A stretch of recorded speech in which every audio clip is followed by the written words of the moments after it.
Et adieu. Bon allez, troisième jour, voilà, de vadrouille. Donc la nuit n'a pas été terrible.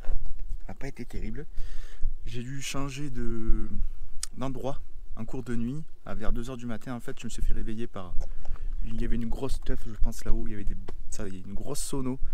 Et impossible de fermer l'œil. Donc j'ai dû redescendre plus bas dans la vallée.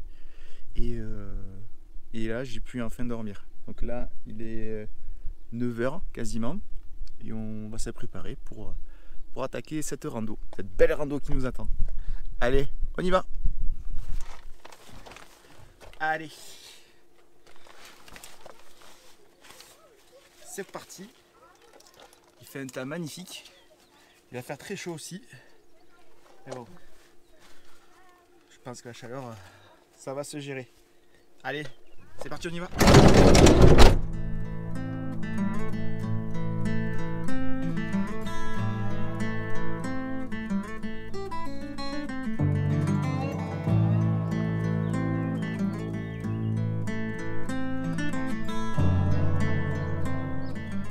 Là, on a vu un panneau avec zone de quiétude du grand tétras.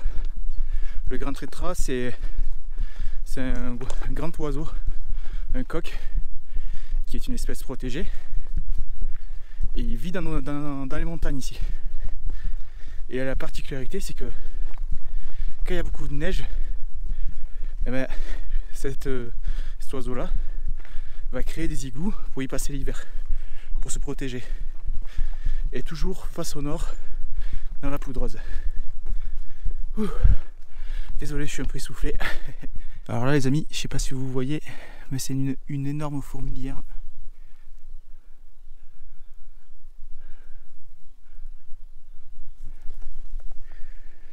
Elle est immense. Je sais qu'il y en a des plus grosses, on risque d'en croiser d'autres. Mais c'est vrai que c'est que dans les forêts de résineux, enfin de sapins que je vois ça.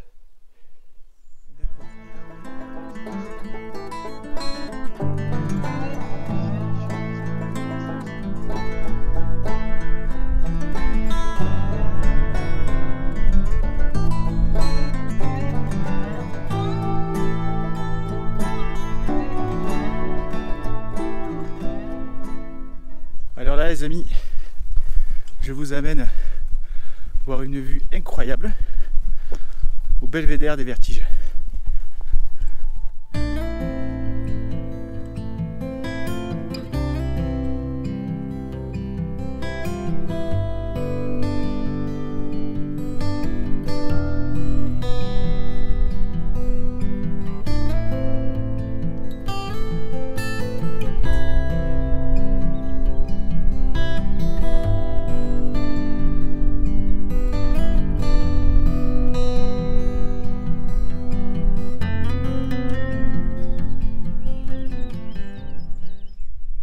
Mais je comprends pourquoi ils ont mis des rampes là, parce que regardez, on arrive là. Voilà. On est dans le vide.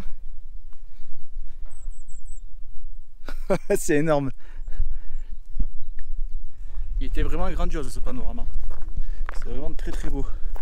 Et là, on va s'attaquer au pic Saint-Michel. Voilà, une petite ascension nous attend. Ouais, tout là-bas là. Et encore ça, je crois que c'est que le début de l'ascension. Ouais.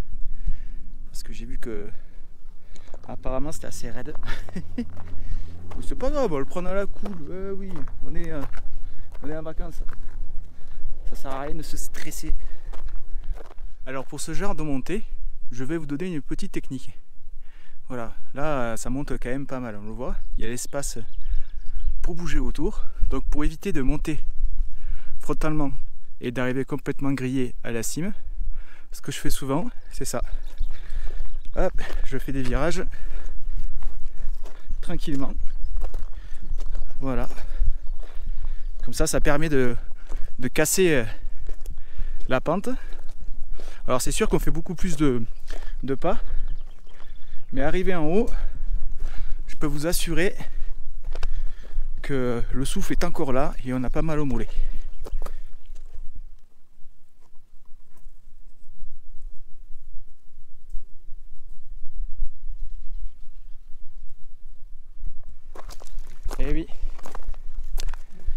randonnée, c'est aussi une gestion de l'effort sur le long terme. Ça sert à rien de là. Je pourrais monter d'un seul trait là, mais je serais complètement rincé arrivé en haut. Donc là, en faisant des virages comme ça, en coupant la pente, mais finalement, je vais mettre quoi, 5 minutes de plus. Mais sur la journée, par contre, je me serais économisé beaucoup plus. Donc voilà, l'essentiel, c'est de pouvoir monter et profiter. Et éviter de trop subir quand on a le choix. Il y a des montées où on n'a pas d'autre choix que, que de subir, quoi. Mais là, honnêtement, c'est impeccable. Impeccable. Parce que regardez là, on était tout en bas là, quand je vous ai expliqué.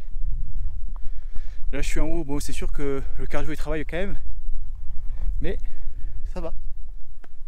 Je suis pas là. Voilà, c'est ce qui serait passé si j'étais monté tout droit là, comme un bourrin. Voilà, c'est le petit tuto rando. Ah, ça pourrait être pas mal ça, de faire des tutos rando. Oh là là.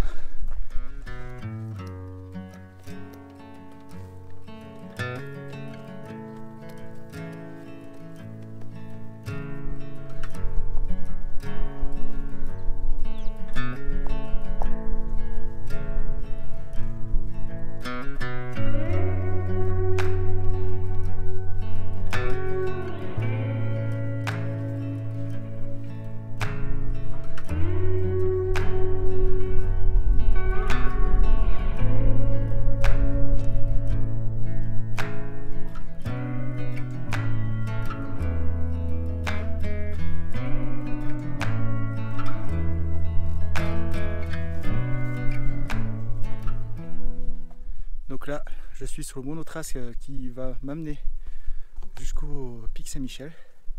Les paysages sont grandioses, c'est incroyable. Voyez les amis, on va tout là-haut, au bout de mon doigt.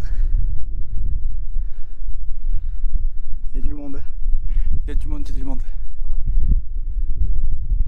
En même temps qu'on voit ce panorama là, qu'une seule envie, hein, c'est d'aller voir ce qui se passe derrière, de l'autre côté.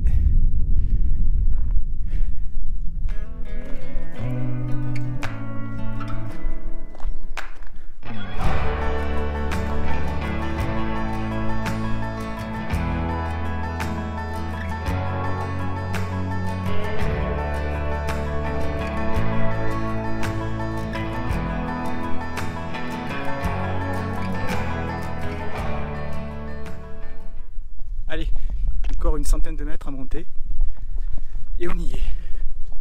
Voilà, midi 11. Parfait. En douceur, ça s'est fait en douceur. Et voilà, très heureux. Ah, on est pas bien là, franchement. Je suis content de vous amener là, ici avec moi.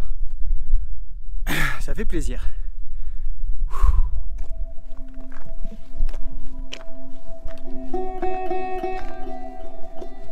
Bon appétit. Merci.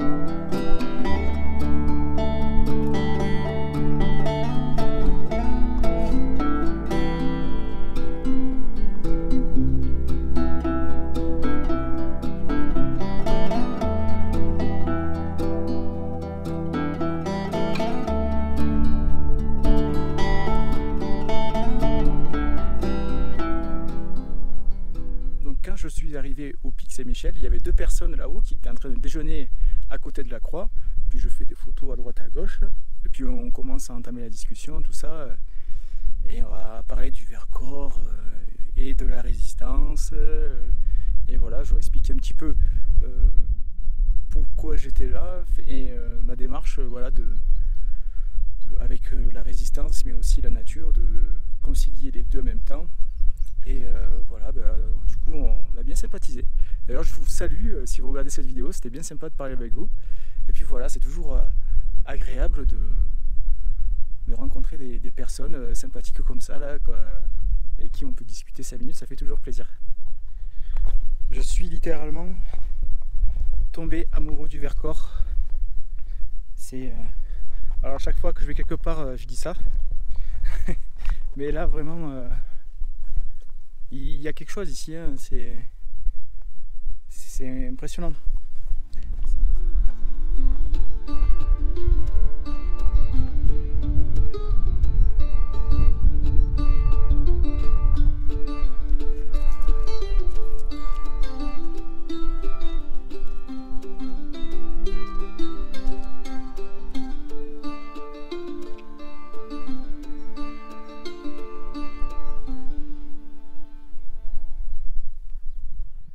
Tour de panorama. Là, malgré la brume, on voit bien au centre de l'écran là le Taillefer qui est à 2800 mètres, 2850 je crois. Et voilà, petit tour d'horizon. C'est magnifique, hein. Et nous on va aller là-bas. Ah, je voulais parler de quelque chose. Quand on emprunte comme ça des chemins qui sont fréquentés par beaucoup de monde, ce qui se passe, c'est qu'il y a un polissage de la roche, comme celui-là, là, on le voit bien. Là. Voilà, même là. Et en fait, ça, c'est hyper glissant. C'est autant glissant que de la roche mouillée. À force de passer dessus, la roche devient tellement lisse qu'elle en devient glissante, quoi. Donc c'est pour ça qu'il faut faire très très attention. Si vous voyez des fois, vous empruntez un chemin et que vous voyez le rocher qui brille, attention, mettez pas le pied dessus parce que vous allez vous ramasser et vous faire mal. Donc attention les amis, attention.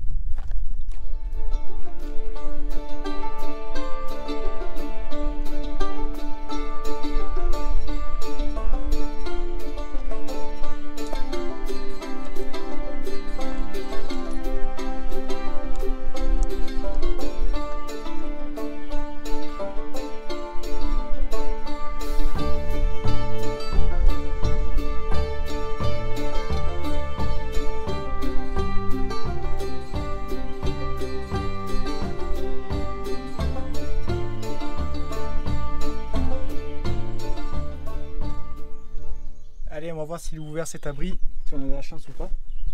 J'adore visiter les abris.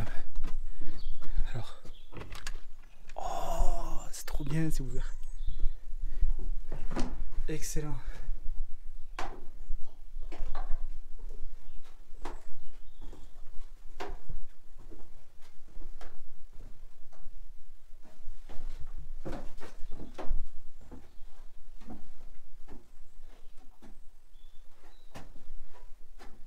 Génial.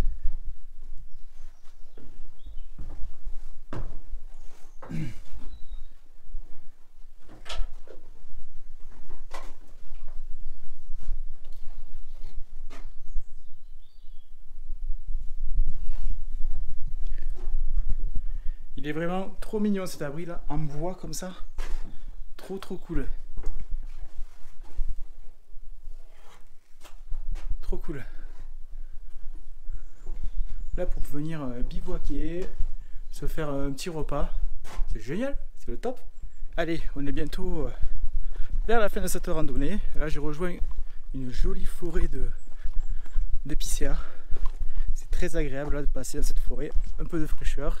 Ça fait du bien, toujours. Alors, ce qu'il faut savoir aussi, c'est que dans le Vercors, il y a très peu d'eau. À cause des plateaux calcaires, l'eau s'infiltre dès qu'il pleut. Ok ? Et là, par chance, il y a une source. C'est la source de Fontfroide qui a été aménagée. Du coup, je peux me ravitailler en eau parce que je commençais à en avoir un peu limite là. Je commençais à voir, voilà, le niveau de l'eau était pour finir la randonnée est un peu juste. Allez, on va remplir cette eau.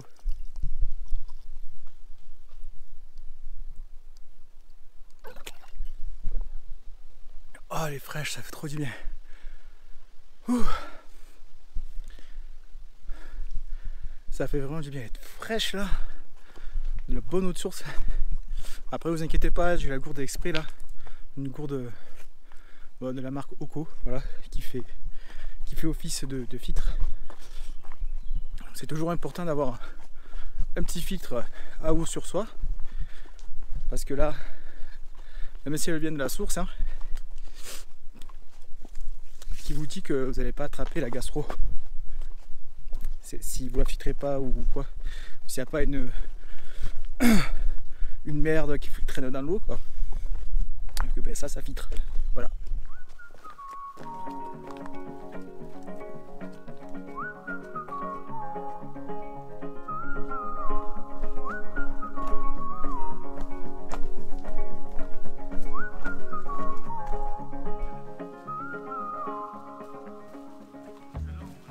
Dernière petite ligne droite avant de finir cette belle randonnée. Elle était magnifique. Voilà, le pic Saint-Michel et puis toutes les montagnes qu'il y avait autour. On a vu sur le Taillefer, sur la Chartreuse, sur d'autres crêtes derrière dont je ne connais pas le nom, mais qui étaient magnifiques. C'était génial quoi. Génial. Puis les gens, je les croise, ils sont contents de marcher parce que c'est superbe quoi. C'est superbe, ils sont contents d'être là. C'est ça l'essentiel. C'est ça l'essentiel. J'ai le don de salir l'objectif de la caméra. Je sais pas comment je me débrouille. Mais à chaque fois, je peux y aller. C'est crade. Bon, mais en tout cas, j'espère que ce format vous plaît. C'est brut de pomme. C'est vraiment la brut. Vous êtes avec moi là, quasiment en permanence. Hein. Ça fait 3 jours aujourd'hui que je parle tout seul à une caméra. Bon, à part ça, j'envisage de rentrer demain, donc lundi 23 juillet. Et voilà, donc là je suis dans le nord du Vercors, je suis pas loin de Grenoble. Et ce que je vais faire pour mieux profiter pour demain, je vais m'avancer. Je vais commencer à descendre un petit peu vers le sud du Vercors, là où on était hier, à Fondurle, enfin par là-bas quoi. Et puis comme ça je pourrais peut-être plus profiter de ma journée de demain, car j'aimerais rentrer en fin d'après-midi, début de soirée. Donc je me dis, là j'ai fini ma rando, c'est que 15 h, le temps de faire un peu de route, de me poser, et voilà, de prendre le temps de prendre son temps. Ça sera l'heure de l'apéro. Non, je rigole, bien sûr, pas d'apéro, que du sirop et de l'eau. Allez, on finit sur une portion de goudron bien brûlante, ça chauffe les pieds. Et là, j'arrive au parking où est garé Marcel. Je le vois pas, mais il doit être garé là encore, enfin, j'espère. Mais cette randonnée était vraiment magique quoi. Il est là. Allez, je tape sur Marcel. Fin de rando. Ouh. On va ouvrir un petit peu là pour l'aérer. Ah ouais, il fait chaud hein.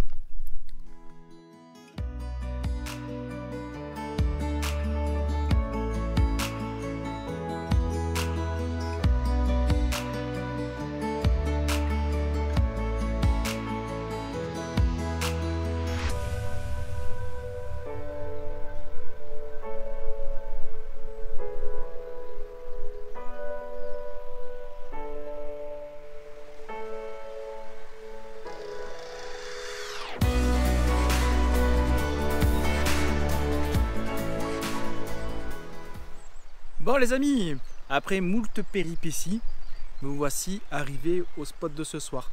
Alors normalement, j'avais trouvé un spot qui était magnifique. Et le problème c'est qu'il y a un feu, un incendie qui est en cours sur le col de Menet. Et la gendarmerie a barré la route. Donc voilà, j'ai dû trouver une autre solution, un système de dépannage. Mais bon, on est bien quand même là. La forêt est pas loin. Le cirque d'Arkiane, il est juste à côté. Demain, on va faire une petite rando. Ça va être génial pour clôturer ce joli petit périple dans le Vercors. Ça va être trop bien. Bon les amis, il est l'heure d'aller se coucher. Demain, dernier jour de crapahutage. Allez, bonne nuit.